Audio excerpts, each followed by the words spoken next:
नाज़रीन, अनस कलेक्शन में हम एक नई वीडियो के साथ आपकी खिदमत में हाजिर हैं। दोस्तों, पाकिस्तान में कुछ ऐसे मकामात भी मौजूद हैं जिनके बारे में अजीब किस्से कहानियाँ मशहूर हैं। इनमें से कई मकामात ऐसे हैं जिनके बारे में आम पाकिस्तानी भी नहीं जानते।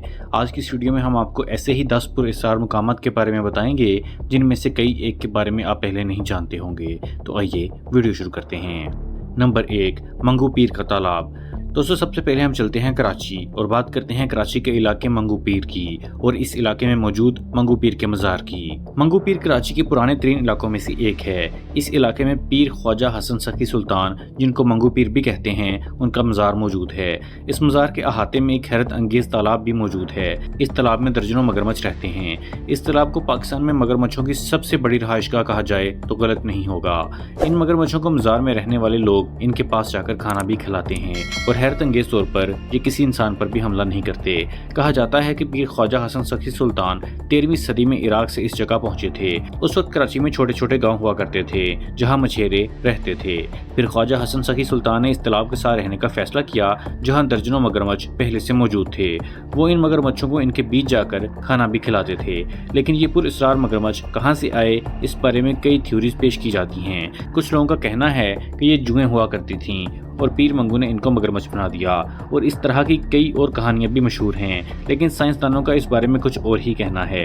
आर्कियोलॉजिस्ट का मानना है कि मगरमच्छ यहाँ हजारों साल से रह रहे हैं। ये तालाब हजारों साल पहले आने वाले एक सैलाब के नतीजे में बना था और ये मगरमच्छ इसी सैलाब में बहते हुए इस जगह पहुंचे थे और फिर इनकी ब्रीडिंग की वजह से ये मगरमच्छ इसी तालाब में बस गए और इनकी तादाद बढ़ती गई। अब ये मगरमच्छ इस मज़ार में रहने वाले लोगों से इस हद तक मानूस हो चुके हैं कि कभी किसी मगरमच्छ ने इन पर हमला नहीं किया। ये मगरमच्छ हर तरह का खाना खा लेते हैं जिसमें हलवा तक शामिल है। नंबर 2, चौगंडी का कब्रिस्तान। चौगंडी का कब्रिस्तान कराची से तकरीबन 29 किलोमीटर के फासले पर है। इस कब्रिस्तान को 15वीं सदी से 18वीं सदी के दरमियान बनाया गया था। नाज़रीन, चौगंडी का मतलब है 4 कोने। कहा जाता है कि इस कब्रिस्तान को चौगंडी इसलिए कहते हैं क्योंकि कब्र के भी 4 कोने होते हैं। इस कब्रिस्तान में कई नामवर लोग दफन हैं जिनमें अपने अपने वक्त के राजा, बुजुर्ग और नामवर लोग शामिल हैं। लेकिन इस कब्रिस्तान के हवाले से एक और बात भी मशहूर है कि ये जगह आसेबज़दा है और यहाँ जिन्नात का बसेरा है और इस जगह को सिंध के सबसे ज्यादा आसेबज़दा इलाकों में से एक माना जाता है। मुकामी लोगों का ये भी कहना है कि रात को यहाँ मौजूद कब्रें गर्म होना शुरू हो जाती हैं और फिर कब्रिस्तान में से चीखों की आवाजें भी आती हैं। इस जगह पर रात को सफर करने से मना किया जाता है। Number 3, मोहाटा palace. कराची में वाक़ इस पैलेस के बारे में मशहूर है कि यहाँ बरतानवी दौर से माफूकुल फितरत अशिया का कब्जा है। ये पैलेस 1927 में बनाया गया था और कहा जाता है कि यहाँ बहुत अजीब हरकतें देखने को मिलती हैं। कभी पैलेस की रोशनियाँ खुद ब खुद मदम और तेज हो जाती हैं और कभी गैर मानूसी आवाजें आने लगती हैं। नंबर 4, शहर रोगान। शहर रोगान को बेला भी कहते हैं और ये बलूचिस्तान के ज़िला लसबेला से तकरीबन 18 किलोमीटर के फासले पर वाक़े है। इस जगह को जिन्नात का शहर भी कहा जाता है। यहाँ मौजूद पहाड़ों में बेशुमार गार बने हुए हैं। इन गारों को किसने बनाया और यहाँ कौन रहता है, इस बारे में कोई नहीं जानता। आर्कियोलॉजिस्ट का कहना है कि ये गार 1300 साल तक पुराने हो सकते हैं। इन पहाड़ों से अब तक 15,000 कमरे भी दरियाफ्त हो चुके हैं जिनमें खिड़कियाँ भी लगी हुई हैं। इन पहाड़ों के अंदर ही मुख्तलिफ रास्ते भी बनाए गए हैं जो इन कमरों को आपस में जोड़ते हैं। इन पहाड़ों के हवाले से एक किस्सा भी मशहूर है कि इस शहर में एक बादशाह रहा करता था जिसकी एक बेटी थी और इस पर जिन्नात ने कब्जा कर लिया था। फिर एक शहजादे ने इस शहजादी को जिन्नात के कब्जे से छुड़वाया और कहा जाता है कि तभी से इस शहर पर जिन्नात ने बसेरा कर लिया था और अब इन गारों और कमरों में जिन्नात बसते हैं। नंबर 5, झील सैफुल मलूक। नाज़रीन, वादी कागान के शुमाल में वाक़े झील सैफुल मलूक एक जन्नत नज़ीर झील है। हर साल हज़ारों सयाह झील सैफुल मलूक का रुख करते हैं। इसका सफ़र ही अपने आप में एक एडवेंचर है। कहा जाता है कि इस झील में चांद की 14वीं रात को परियां उतरती हैं। इस हवाले से एक किस्सा भी मशहूर है। कहा जाता है कि एक शहजादे सैफुल मलूक को ख्वाब में एक परी नज़र आई जिसका नाम बदियुल जमाल था। ये शहजादा जब ख्वाब से बेदार हुआ तो उस परी को तलाश करने निकल पड़ा और 6 साल तक दुनिया में घूमने के बाद एक बुजुर्ग ने उसे झील सैफुल मलूक का पता बताया कि वो परी उसे उस जगह मिलेगी। कहते हैं कि तभी उस झील का नाम झील सैफुल मलूक रखा गया था और फिर शहजादे ने इस झील पर 40 दिन का चिल्ला काटा और आखिरकार 14वीं की रात को परी बदियुल जमाल इस झील से बाहर निकली। ये कहानी एक तरफ, लेकिन ये झील बहरहाल अपनी खूबसूरती में सानी नहीं रखती। Number 6, princess of hope. Balochistan میں موجود مکران کوسٹل ہائی وے کے بیچوں بیچ اور کراچی سے تقریباً 190 کلومیٹر دور ایک پتھر کا مجسمہ بنا ہوا ہے۔ یہ دیکھنے میں ایک عورت کا مجسمہ لگتا ہے اور ایسا لگتا ہے کہ اس نے گاؤن پہنا ہوا ہے۔ اسے پرنسز آف ہوپ بھی کہا جاتا ہے۔ ناظرین، اسے یہ نام کس نے دیا، یہ بھی ایک دلچسپ بات ہے۔ دوستو، اس مجسمے کو یہ نام ہالی ووڈ ایکٹریس اینجلینا جولی نے دیا تھا۔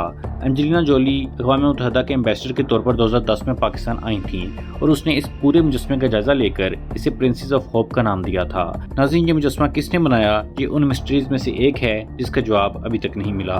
اس سنسان جگہ پر ایک اور مجسمہ بھی موجود ہے جو کہ مصر میں موجود گریٹ سفنکس آف گزا مجسمے سے ملتا جلتا ہے۔ یہ دونوں مجسمے کب بنے اور اس سنسان جگہ پر انہیں کس نے بنایا، اس سوال کا جواب تاحال نہیں مل سکا، لیکن کہا جاتا ہے کہ یہ تقریباً 750 سال پرانے ہیں۔ کچھ لوگوں کا کہنا ہے کہ پرنسز آف ہوپ قدرتی طور پر بنا، یعنی کہ یہاں کی تیز ہواؤں نے پہاڑوں کو کاٹ کر ایسی شکل دی ہے۔ لیکن اگر اس بات کو مان لیا جائے تو پھر ایک اور سوال جنم لیتا ہے کہ پھر یہاں صرف 2 ہی مجسمے کیوں بنے۔ دوستو، آج بھی لوگ مکران کوسٹل ہائی وے سے گزرتے ہوئے اس پر اسرار جگہ پر ضرور جاتے ہیں۔ ناظرین، ویڈیو کی جانب بڑھنے سے پہلے اگر ابھی تک آپ لوگوں نے انس کلیکشن کو سبسکرائب نہیں کیا ہے تو سبسکرائب ضرور کر لیجئے اور گھنٹی کے بٹن کو بھی ضرور دبائیے تاکہ آپ کو ہماری اگلی آنے والی تمام ویڈیوز فوراً مل جایا کریں۔ نمبر 7، شیخو پورہ فورٹ۔ لاہور سے تقریباً 35 کلومیٹر کے فاصلے پر واقع شیخو پورہ شہر تاریخی عمارات کا مسکن ہے۔ ان تاریخی عمارتوں میں سے 2 انتہائی اہمیت کی حامل عمارتیں ہیں۔ دوستو، شیخو پورہ میں مغل بادشاہ جہانگیر قیام کیا کرتا تھا۔ شیخو پورہ فورٹ کو بادشاہ جہانگیر کے دور میں ہی تعمیر کروایا گیا تھا۔ پھر اس جگہ پر سکھوں کی حکومت قائم ہو گئی اور برطانوی راج کے دوران انگریزوں نے اسے اپنے قبضے میں لے لیا۔ اب اس قلعے کی حالت کافی خراب ہو چکی ہے اور یہاں پر صرف ٹوٹی پھوٹی عمارتیں ہی نظر آتی ہیں۔ اس قلعے کے اندر ایک حویلی بھی موجود ہے اور اس 6 منزلہ حویلی کے اندر بغیر اجازت جانا منع ہے۔ خیر، ابھی تو اس حویلی پر چمگادڑوں اور چوہوں نے قبضہ کیا ہوا ہے۔ شیخو پورہ فورٹ کے اندر موجود حویلی کے بارے میں بھی کئی کہانیاں مشہور ہیں، جیسے کہ مقامی لوگوں کا ماننا ہے کہ اب یہاں جنات کا بسیرا ہے اور انہیں یہاں بوڑھی عورتیں نظر آتی ہیں جو کہ شاید جنات ہیں۔ ایک دلچسپ بات یہ بھی ہے کہ شیخو پورہ فورٹ کو ایک بار پھر سے تعمیر کروانے کی کوشش کی گئی تھی، لیکن مزدوروں کے ساتھ پیش آنے والے کچھ عجیب و غریب واقعات کی وجہ سے اس کا کام روکنا پڑا۔ نمبر 8، کالا باغ۔ آپ نے کالا باغ ڈیم کے بارے میں تو بہت کچھ پڑھ رکھا ہوگا، لیکن کیا آپ کو معلوم ہے کہ جس جگہ یہ ڈیم بننا تھا وہاں آج بھی پراسرار بڑھیا راتوں کو پھرتی ہوئی پائی جاتی ہے۔ جن لوگوں نے اس بڑھیا کو دیکھا ہے ان کا کہنا ہے کہ یہ چھوٹے قد، فربا جسم، لمبے بالوں والی بڑھیا راتوں کو وہاں چلتی ہوئی دیکھی جاتی ہے۔ نمبر 9، پیر چٹال شاہ نورانی۔ پیر چٹال شاہ نورانی بلوچستان کے علاقے جل مگسی کے بیچوں بیچ واقع ہے۔ اس خوبصورت جگہ کی طرف بہت سارے سیاح رخ کرتے ہیں کیونکہ یہاں ایک انتہائی خوبصورت تالاب موجود ہے اور اس تالاب میں ہزاروں مچھلیاں تیرتی ہوئی دیکھی جا سکتی ہیں اور یہ مچھلیاں 2 فٹ تک لمبی بھی ہوتی ہیں۔ کہا جاتا ہے کہ یہ مچھلیاں یہاں صدیوں سے موجود ہیں۔ مقامی لوگوں کا کہنا ہے کہ اگر کسی نے ان مچھلیوں کو نقصان پہنچانے کی کوشش کی یا اگر کبھی کسی نے انہیں پکڑ کر کھانے کی کوشش کی تو اس کی دردناک موت واقع ہوگی۔ یہ بھی کہا جاتا ہے کہ یہ مچھلیاں کھانے والے کے پیٹ سے باہر نکل آئیں گی۔ ناظرین، ان کہانیوں نے اس جگہ کو مزید پراسرار بنا دیا ہے، لیکن اس جگہ کی خوبصورتی آج بھی بہت سارے سیاحوں کو یہاں کھینچ لاتی ہے۔ نمبر 10، موہنجو-دڑو۔ 2000 سال پرانا یہ شہر اپنے اندر کئی راز سمیٹے ہوئے ہے۔ سائنسی تحقیق کے مطابق یہ شہر تھرمل نیوکلیئر دھماکے کی وجہ سے تباہ ہوا اور سائنسدان اس بات پر حیران ہیں کہ 2000 سال قبل کس طرح اس علاقے کے لوگوں کو ایٹمی دھماکے کا علم تھا، تاہم ابھی تک اس راز سے پردہ نہیں اٹھایا جا سکا۔ دوستو، امید کرتا ہوں کہ آپ کو ہماری انفارمیٹیو ویڈیو پسند آئی ہوگی۔ کمنٹ میں اپنی رائے کا اظہار ضرور کیجیے گا۔ ملتے ہیں اگلی ویڈیو میں۔